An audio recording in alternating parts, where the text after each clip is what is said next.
What's driving national growth in all industries from one of the country's most dynamic regions? Welcome to Strategic Compass, our new podcast exploring the strategic forces shaping the future of business. I'm Patrick Ryan, KPMG's National Managing Partner, Advisory Strategy and Markets.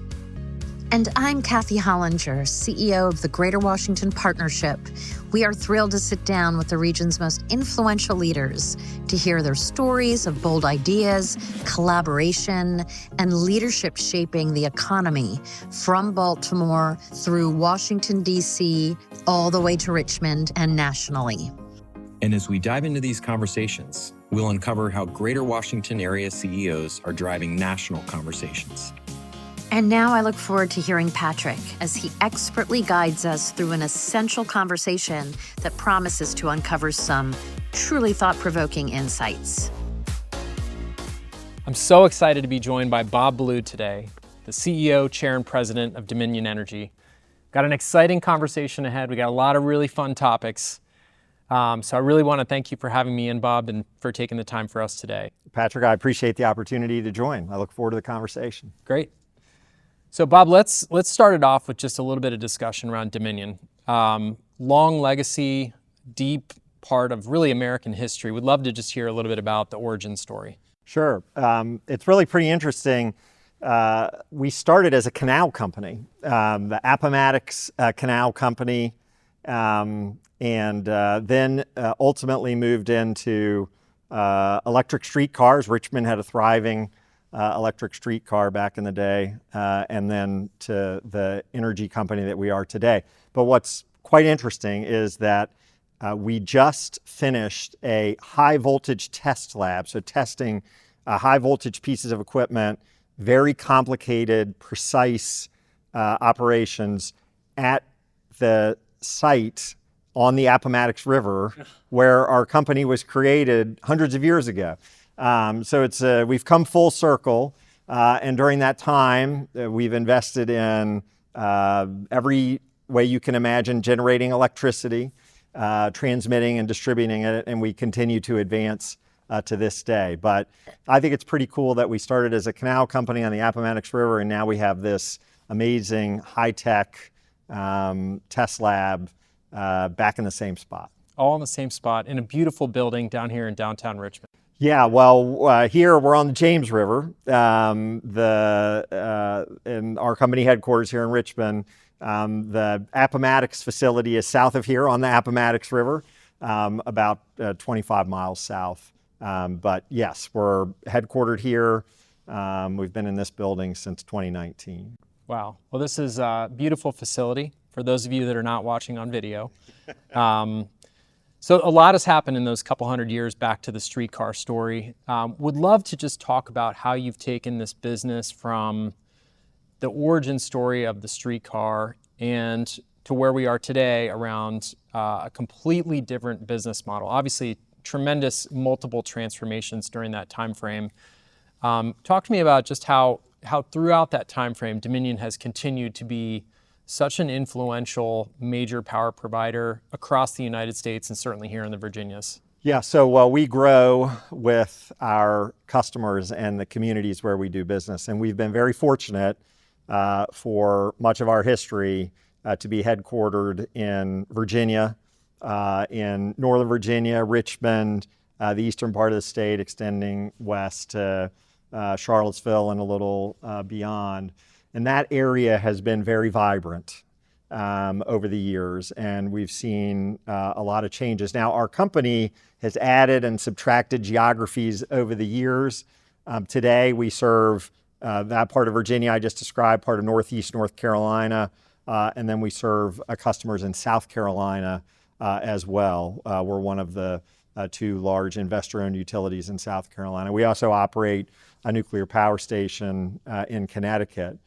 But what's driven our changes throughout our history is a culture focused on serving our customers, growing with them, finding ways to serve them as their businesses grow, as their communities advance. So we've been lucky to be in the places we've been in, but we also think we've helped those communities thrive by giving them reliable, affordable energy for a long period of time. As a lifelong Virginian, I've certainly been a beneficiary of that. So thank you for the continuous power. I think it's something that we don't think about on a daily basis until it goes away from us. Yeah, for people who are sports fans, we're kind of the offensive linemen of the business community. People comparison. don't pay attention to us unless a penalty gets called. They may not hear about us, but we're in everyone's home, and we really strive to serve them well. So I think one of the main themes I also picked up through there is really customer-centric, that the needs of the customer have evolved back from running streetcars here in downtown Richmond to today being very different, and certainly focusing on some of the big drivers of energy, specifically data centers. Yes. We're in a unique spot in the greater DC, Baltimore to Richmond area that data centers, some would say that this is the data center capital of the world. And so you're kind of at the epicenter of energy demands. And so how, we'll certainly get more into talking about how you've morphed longer term, but how do you think about data centers and those needs, and how does that really tie back to your continued focus on the customer? Yeah, I don't think there's any question that Northern Virginia is the data center capital of the world. We've connected, since we started keeping track, about 450 data centers. We sell 27% of the electricity we sell in Virginia today is to data centers. Wow. And we expect to see substantial growth in that customer business over the course of the next decade or more. So as we think about that, it's very different than what most companies like us, electric companies, have experienced over the course of the last couple of decades, where demand for electricity has been roughly flat, maybe even declining a little bit during that time period. Even as the economy has grown, because of energy efficiency, demand for electricity has been pretty flat. But now we're looking at rapid demand growth. In the part of Virginia that we serve, it's called, one thing about our industry is there's a bunch of acronyms and unusual names that's tough to sort out, but people call it the DOM zone. It's the area we serve from a transmission point of view within a larger regional transmission organization called PJM, Pennsylvania, New Jersey, Maryland, Ohio. Within PJM, they have estimated that the DOM zone where we serve, that peak summer demand, because typically our highest demand is in the summer months or the winter months, our peak summer demand will grow on average 6.3% a year for the next decade. So 6.3% annual growth in electricity demand is extraordinary. It's like we haven't seen anything like that since the years after World War II, when the country was going to electrify. Appliances were electrifying, homes were electrifying. I actually grew up in a house that had, I learned much later in life, that had a medallion on it. It was an all-electric home. It was built in, I think the year I was born, 1967. And it had a VEPCO all-electric home medallion because we were heating with electricity. We didn't have air conditioning, but our appliances were electric. Like, that was a thing. And demand grew very fast in that time period. And then it flattened out for the last couple of decades, and now it's growing again.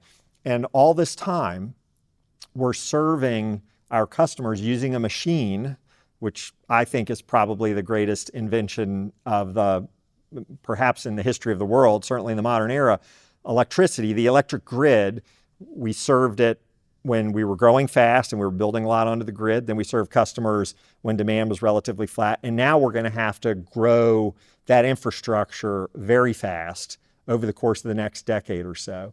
And so you think about that. This is a machine that's been in existence for over 100 years.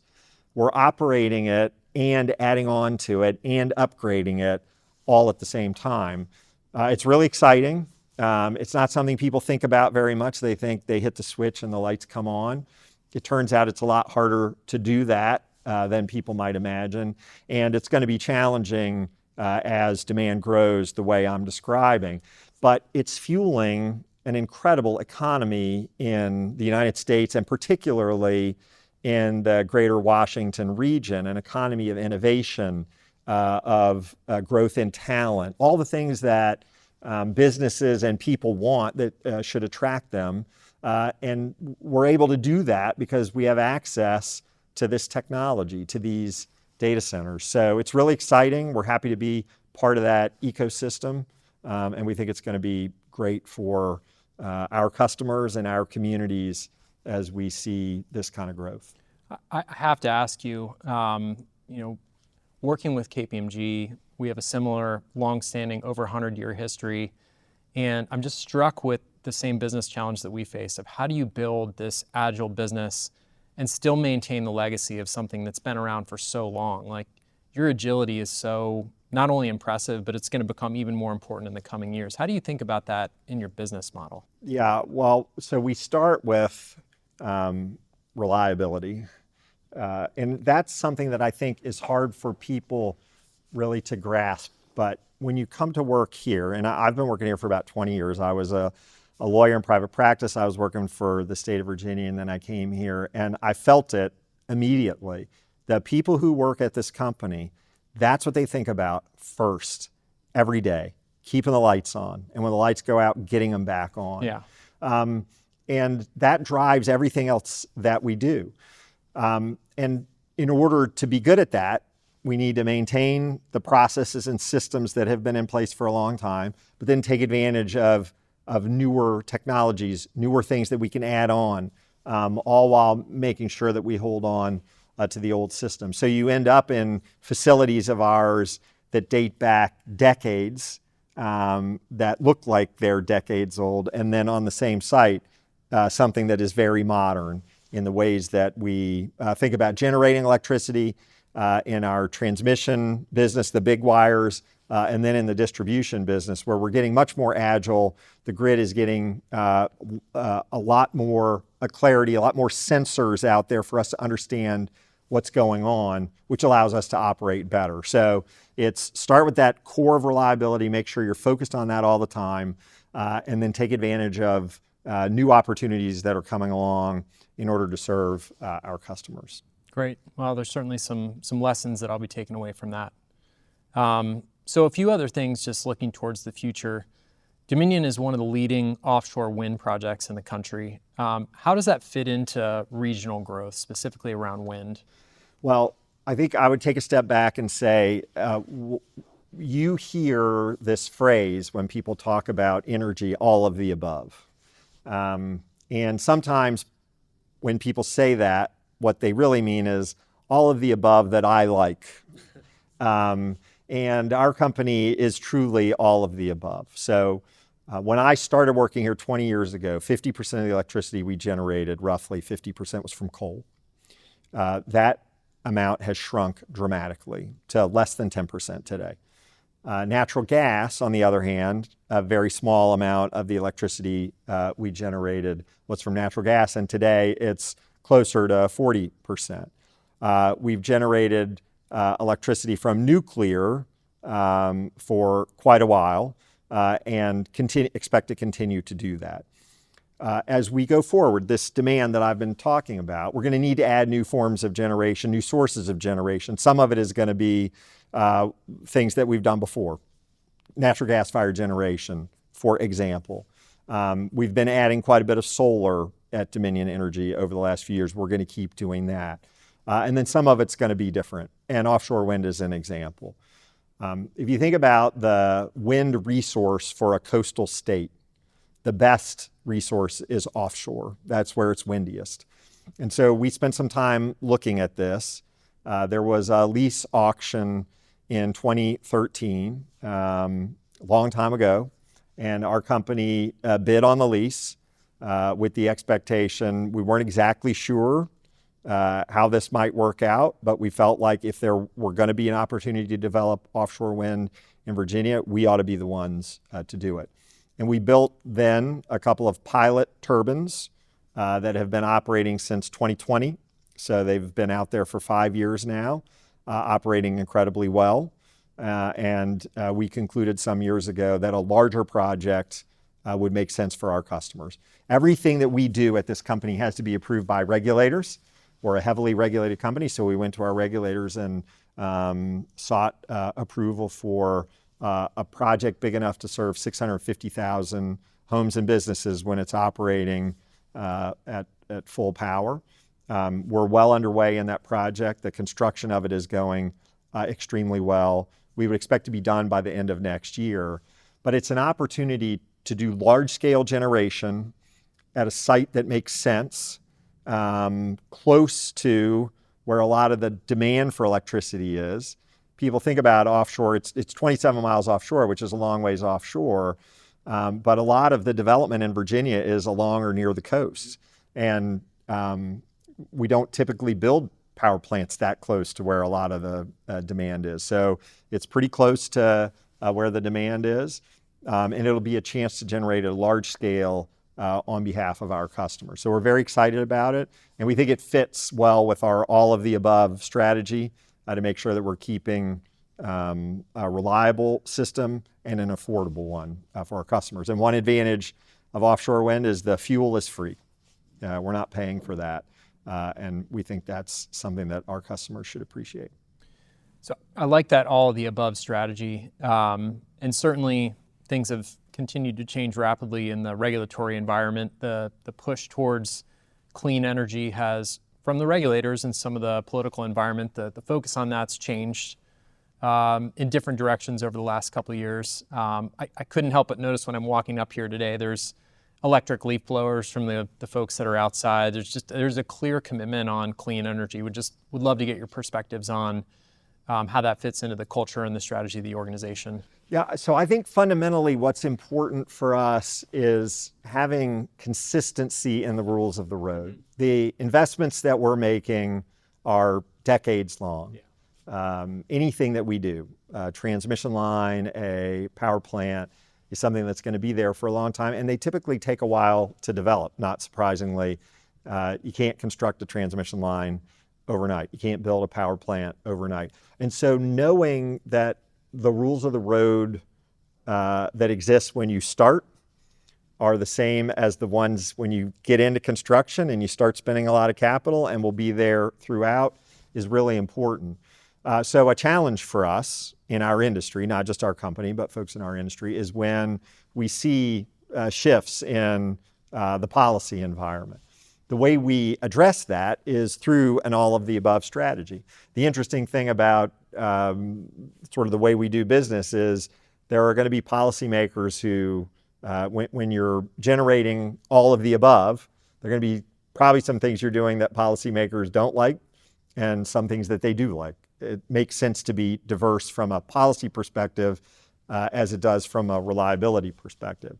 So our view is we need to have this approach, this portfolio approach, this all-of-the-above approach, and we need to be focused on getting cleaner. Our mission at our company is to provide the reliable, affordable, and increasingly clean energy that powers our customers every day. And all three of those pieces matter. Reliability matters, affordability matters, and increasingly clean matters. We take it very seriously. Nobody wants less clean energy.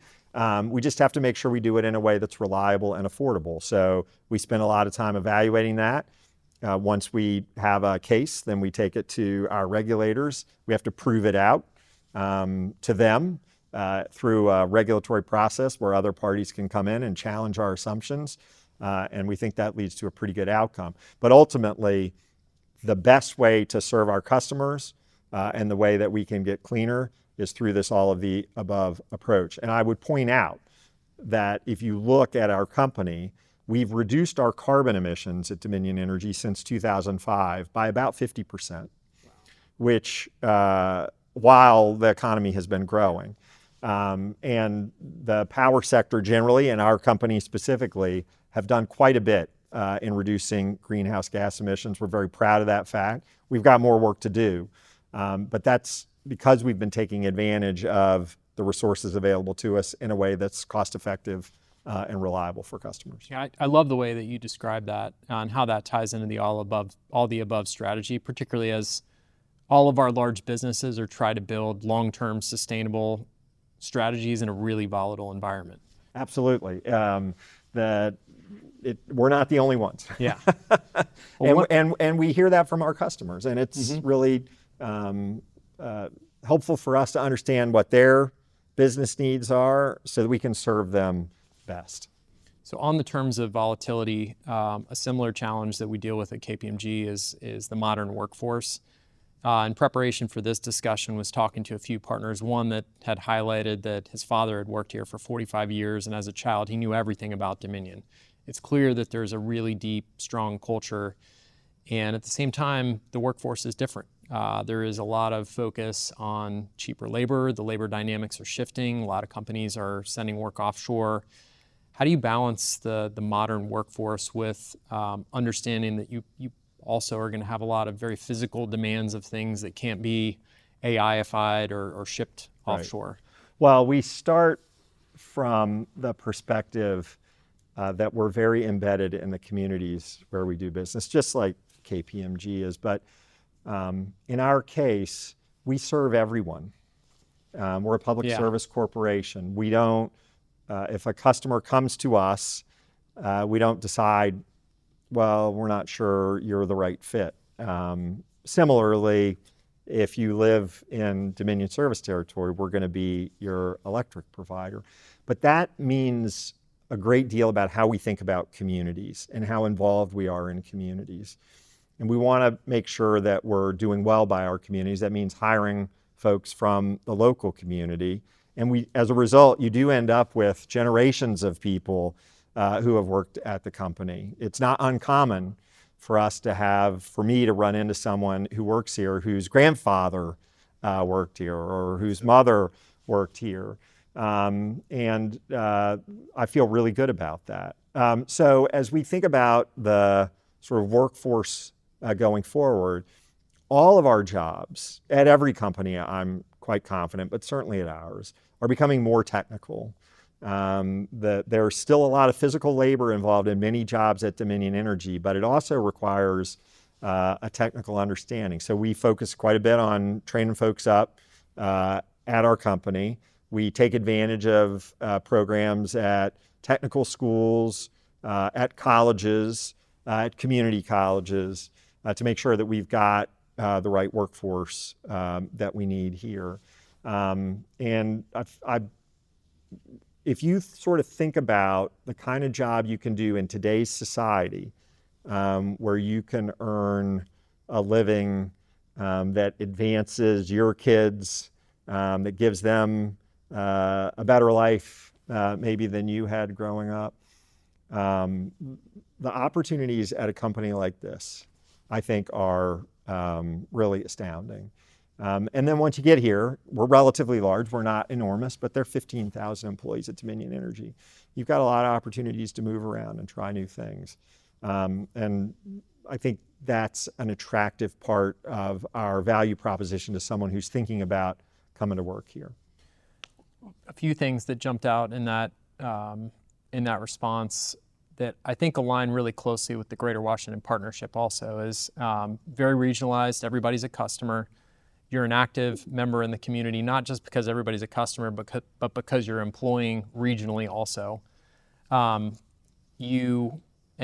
think what I heard there was that you're also very involved in the entire education environment in the region, trying to make sure that we've got folks with the right technical background that may not be from a master's education degree, but from a more technical environment. Yeah, I mean, one of the things I'm very proud of at our company is our work with Southside Community College in Virginia on a line worker training program. So we've helped sponsor that. They train folks up that we can then hire. I think that's a great model. It helps us fill employment needs. It helps the community. It helps folks who are looking for new skills and a new job. It's worked out really well. So those kinds of investments and programs have been good for our company. I think it's been really valuable to be part of the Greater Washington Partnership and sort of see how the partnership thinks about regional talent.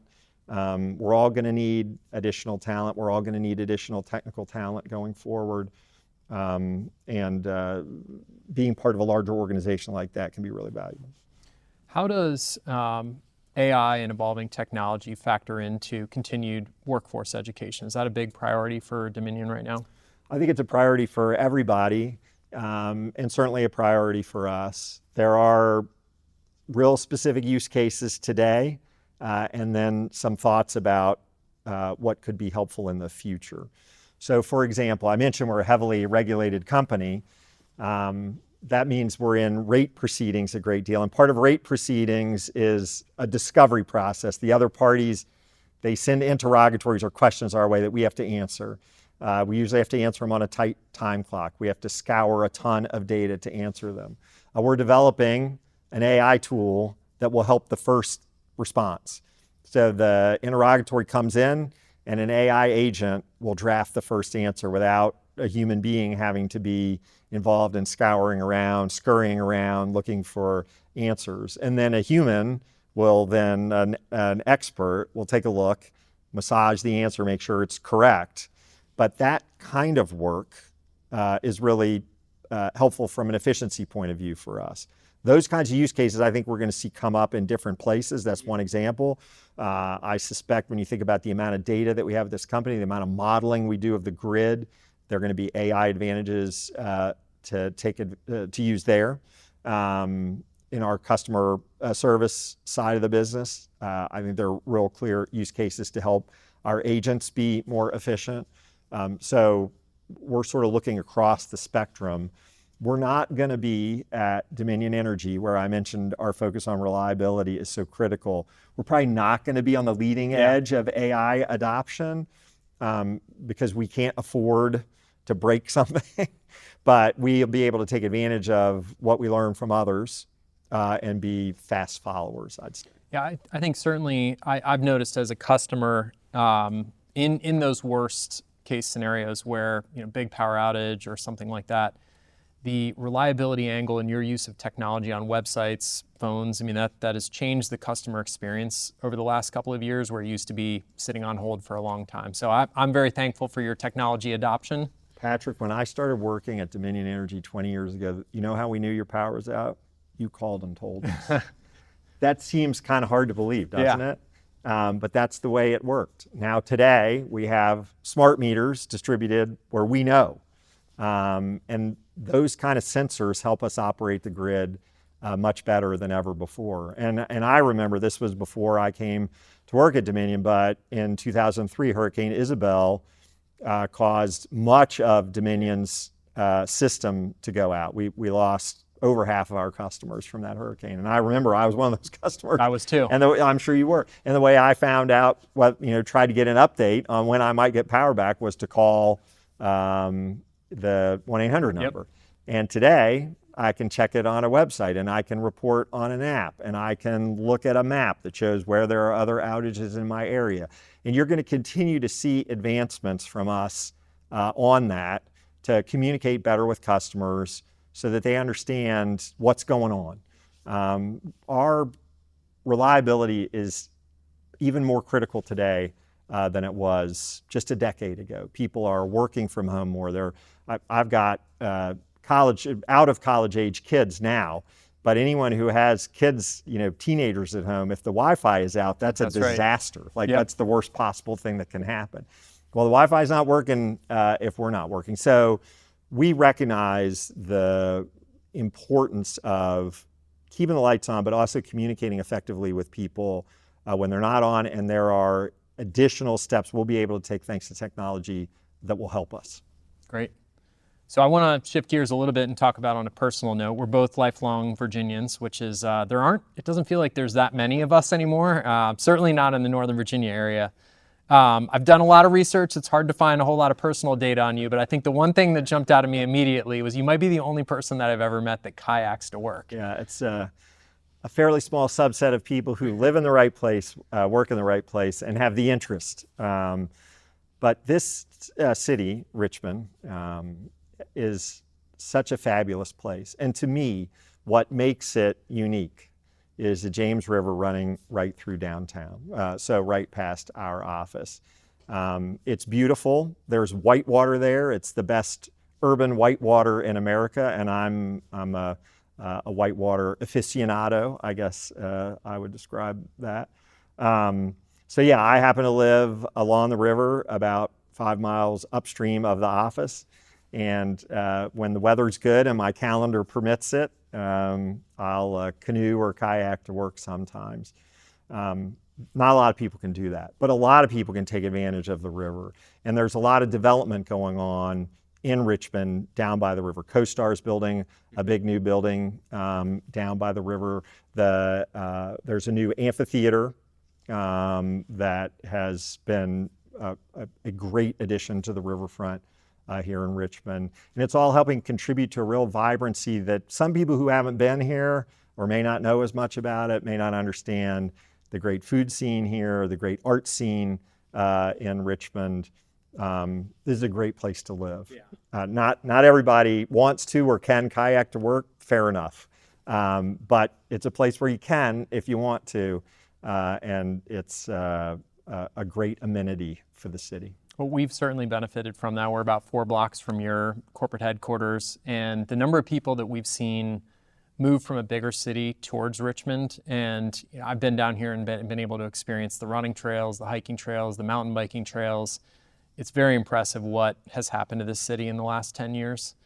But I have to know, there must be a good fail story from kayaking to work. I'm assuming you dumped it one day or had...